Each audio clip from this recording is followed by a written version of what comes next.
Naimbagnal daw yung ka Ilocano, kumusta po kayo?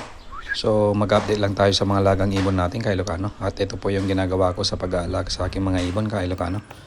Kung titignan nyo ka Ilocano, ayan, ang tatakaw nilang kumain. Kaya dapat alam nyo rin bago po kayo mag-alaga ng ibon. Alam nyo rin po yung consequence niya ka Ilocano. Na lalo na itong mga kakatil ka Ilocano ay talagang matakaw sila sa mga birdseed. So ibibigay na naman natin to sa mga lagang ibon natin ka Ilocano.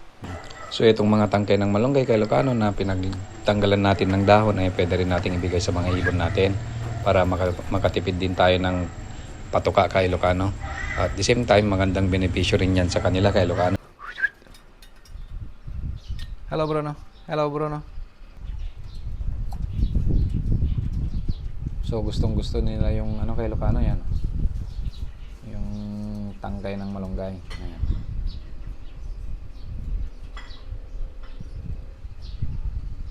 Si Bruno.